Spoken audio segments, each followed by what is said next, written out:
তো তোমরা তো দেখতেই পাচ্ছ আমি চলে এসেছি স্টেশনে, যেহেতু আজকের জামাই ষষ্ঠী। তো আমরা চলে যাচ্ছি আমার মামার বাড়িতে। এই যে আমার সামনে মা, আর সাথে আমার বৌদিও আছে, দাদাও আছে, আমার ভাইপো আছে, আর আমার মাসির মেয়ে মানে আমার দিদিও আছে।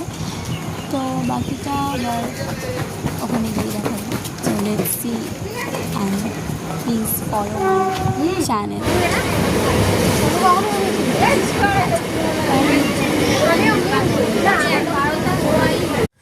তো এবার তো আমরা স্টেশনে থেকে ট্রেনে উঠে গেছি। তো এই সকাল হয়ে গেছে, আমরা যেহেতু ভোর 4টের ট্রেন, একদম 4:12 ট্রেনটা ধরেছিলাম, তো আমরা ফাঁকা পেয়েছিলাম একটু, তো ভালোভাবেই এলাম। এরপর আমরা অটোতে উঠে গেলাম। অটো এখানে পাওয়াই যাচ্ছিলো না, আর পাওয়া গেল এতটা এক্সপেন্সিভ ছিল। অন্যান্য টাইমেও আমরা যাই, বাট এতটা এক্সপেন্সিভ কখনোই থাকে না, তো যেতে তো হবেই। তো এবার আমরা চলে যাচ্ছি আমার মামার বাড়ি। আমার মামার বাড়ি এখান থেকে অনেকটাই দূর, অটো করে মিনিমাম 45 মিনিট তো লাগে। তো এটার জন্য আমার খুব বিরক্ত লাগে মামার বাড়িতে আসতে, কারণ 45 মিনিট অটোতে বসে থাকা খুবই বিরক্তিকর।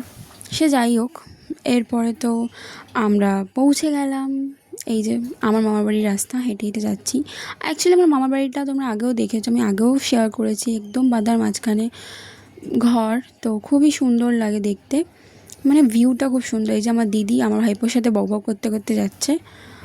আমার ভাইপো যেহেতু খুব বদমাশ, দেখো চারদিকে বাঁধা, আর ওই যে দেখতে পাচ্ছ নীল কালারের বাড়ি, ওটাই আমার মামার বাড়ি। আর তার পাশে একটা আছে সবুজ কালার, ওটা আমার ছোটো মামার বাড়ি।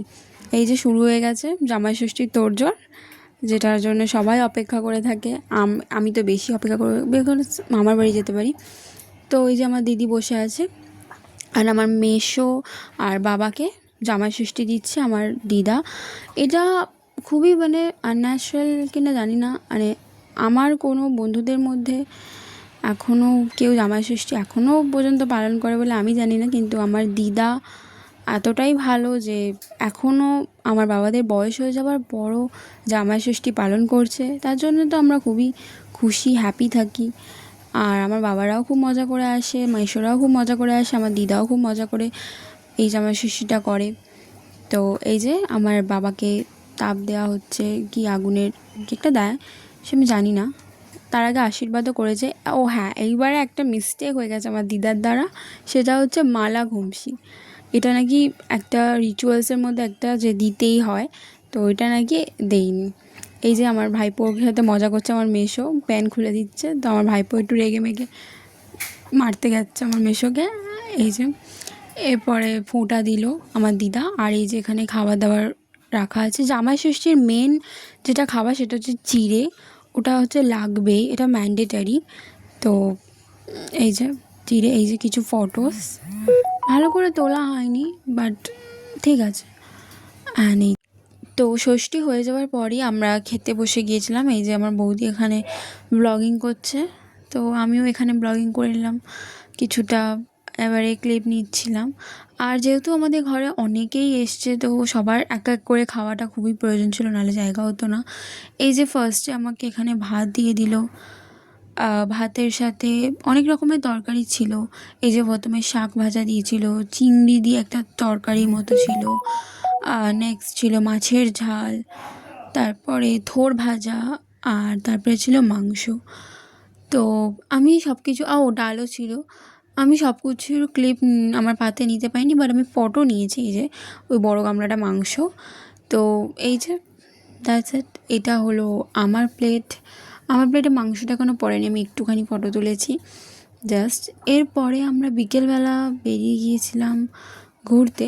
ওই একই, আমি যেখানে যাই সবাই মিলে সেখানে বললো যে আমাদের যেখানে পুরনো বাড়ি ছিল, মানে আমার মামারা তো এখানে নতুন বাড়ি করেছে, বাট আগেও আমাদের ওখানে একটা পুরনো বাড়ি ছিল, তো এই ওখানেই যাওয়া হবে, বাট এখানে রাস্তা দিয়ে যাওয়া হবে না, বাদার মাঝখান দিয়ে যাওয়া হবে। তো ওই যে এখানে ক্লিপটা নিলাম। খুবই সুন্দর, মানে জায়গাটা গেলে খুবই সুন্দর। এই যে আমার মা আবার এখানে ফটো তুলে নিয়েছে আমার মেসো আর মেসো মানে আমার দাদার সাথে। অ্যান্ড দেন এবারে আমিও কিছু ফটো তুলে নিলাম, আমার দিদিকেও আমি কিছু ফটো তুলে দিয়েছিলাম।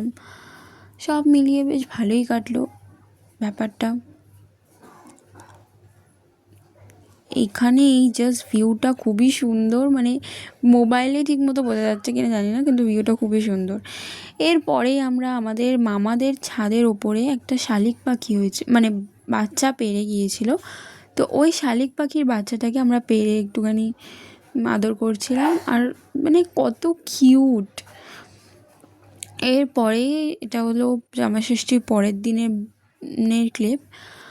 সেদিন দুপুরবেলা খুবই মানে ঝমঝমিয়ে বৃষ্টি নেমেছে, জানি না ওখানে হয়েছে কি না, মানে তোমাদের ওখানে হয়েছে কি না।